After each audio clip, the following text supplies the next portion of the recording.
All right, let's get right into it. Today, we're pulling back the curtain on a massive, almost hidden shift that's about to hit the energy market. It's a story all about a critical fuel, some very old deals, and a pricing cliff that could seriously reshape the entire nuclear industry. So let's start with a really strange puzzle that's right at the heart of the uranium market. Because right now, if you just look at the surface, the numbers, well, they just don't make any sense. Here's the paradox, plain and simple. The public market price for uranium, the one you see in the headlines, is floating around $94 a pound. But the nuclear power plants that are actually buying and using the stuff, they're paying nearly half that, just over $52. Yeah, how is this possible? This huge gap seems to completely defy basic economics. It's kind of like seeing gas advertised for $5 a gallon, but knowing deep down that every single station is actually selling it for $2.50. So what is really going on behind the scenes here? Well, the answer is all in how these utility companies buy their fuel. See, it's not like you or me filling up our car at the pump. This is a long-term game, and it's built on something called legacy contracts. So what are these? These aren't deals that were made yesterday. We're talking about multi-year, sometimes even decade-long agreements that were locked in when the uranium market was super cheap. For years, these contracts have been acting like a shield, protecting power companies from the wild, high prices we're seeing on the open market today. And look, this isn't just some theory. We have the official data right from the U.S. Energy Information Administration. It confirms the average price paid was just $52.71 a pound, and they point directly to these older, cheaper contracts as the reason. This system has really been the bedrock of stable nuclear energy costs for a long time. Right. This stability is built on a foundation of deals that all have an expiration date. And that one simple fact, well, that leads us directly to the critical turning point in this whole story. And this brings us to the absolute core of the issue, a massive, scheduled repricing event that we're calling the contract cliff. And believe me, this isn't some gradual slope we're talking about. It's an abrupt, system-wide shock. 70%. Think about that. Over 70% of these protective, low-cost contracts are scheduled to just disappear, all within a very tight 2-year window. That price shield the utilities have been hiding behind for a decade, it's about to shatter. This timeline shows you just how sudden this is all going to be. We're moving from the stable, low-cost world of today directly into a mandatory pricing shock as all these contracts expire at once. There's no gentle ramp down here. It is literally a cliff.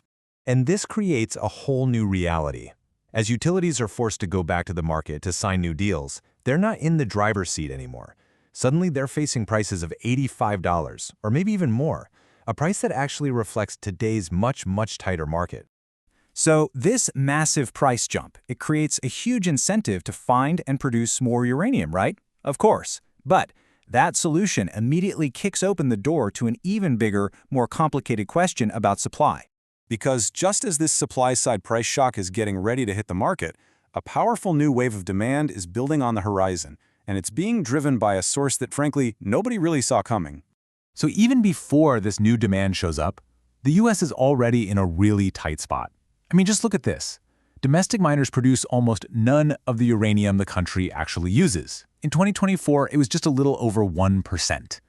That means we depend on imports for pretty much everything.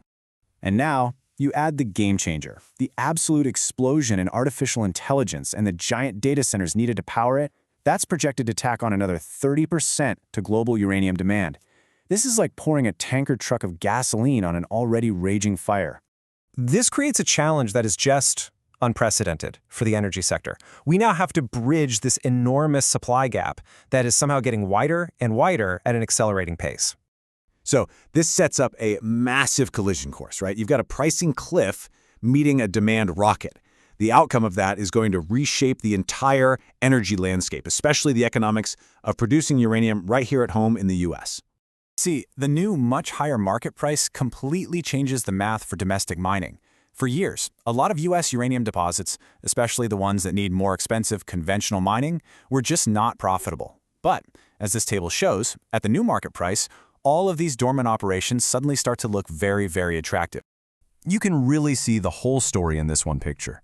That old contract price of around $52 made most U.S. mining a money-losing game. But the new reality, with prices closer to 85, 90, or even higher, that clears the profitability hurdle for almost every major district. It creates a powerful, powerful incentive to get domestic production going again. So, what's the fallout from all this?